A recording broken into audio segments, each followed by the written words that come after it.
Dalam pembacaan repliknya, jaksa menyebut kuasa hukum gagal fokus dalam mengikuti persidangan. Jaksa membantah pledoi kuasa hukum Putri soal pakaian yang dikenakan Putri saat peristiwa pembunuhan terjadi. Menurut jaksa, tidak wajar seorang istri Jenderal Bintang 2 mengenakan pakaian seksi ketika keluar rumah. Bahwa tanggapan tim penasihat hukum terdakwa Putri Chandrawati pada poin 7 sampai dengan poin 18 merupakan tanggapan yang keliru dan tidak benar. Tim penasihat hukum benar-benar tidak proporsional, tidak fokus atau gagal fokus dalam mengikuti persidangan yang panjang ini.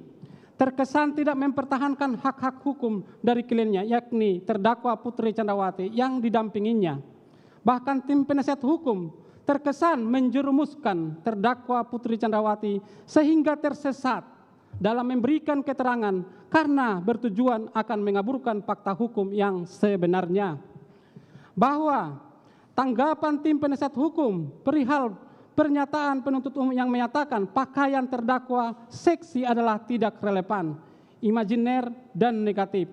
Hal ini menunjukkan bahwa tim penasihat hukum tidak jeli dalam mengikuti persidangan yang berjalan selama ini. Hal ini kami kemukakan berdasarkan petunjuk yang didapat dari kesesuaian antara keterangan terdakwa Putri Chandrawati, saksi Riki Rijal Wibowo, saksi Kuat Maruf, saksi Richard Eliezer Pudihang Lumiu, saksi Ajam Romer, saksi Prayogi Iktara Wikatun di depan majelis hakim pada saat persidangan, dan hal ini sangatlah tidak wajar bagi seorang istri Jenderal Bintang 2 yang menggunakan pakaian seperti itu pada saat keluar rumah, dan apabila terdakwa Putri Chandrawati memberikan keterangan bahwa sudah kebiasaan mengganti pakaian setelah melakukan perjalanan jauh. Karena pakaian yang dipergunakan sebelumnya ingin terdakwa Putri Chandrawati ganti karena sudah dipergunakan dari Magelang sampai ke Jakarta, sangatlah tidak masuk akal.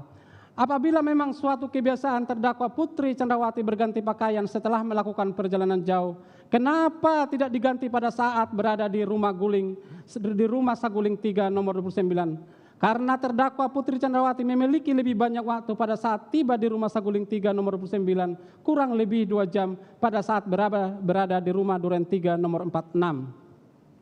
Sebelum tim penasihat hukum tergesa-gesa dan serampangan menyimpulkan bahwa penuntut umum telah manipulatif dan keliru menerapkan perbuatan pasif dalam pembuktian dakwaan pembunuhan berencana, karena pasal 338 ataupun pasal 340 KUHP merupakan delik aktif, bukan delik pasif, agar tim penasihat hukum mencermati dengan objektif dan pikiran yang terbuka bahwa peran dari terdakwa Putri Chandrawati adalah mengajak pergi isoman di rumah Duren 3 nomor 6, masuk kamar dan mengganti bajunya untuk beristirahat guna mendukung skenario awal yang telah direncanakan sejak di lantai 3 rumah Saguling, yakni nantinya di rumah Duren 3 nomor 46 akan ada keadaan pelecehan dari korban Nopriansa Yosua Huta Barat terhadap terdakwa Putri Chandrawati sebagai penyebab awal terjadinya tembakan yang menewaskan korban Nopriansa Yosua Huta Barat.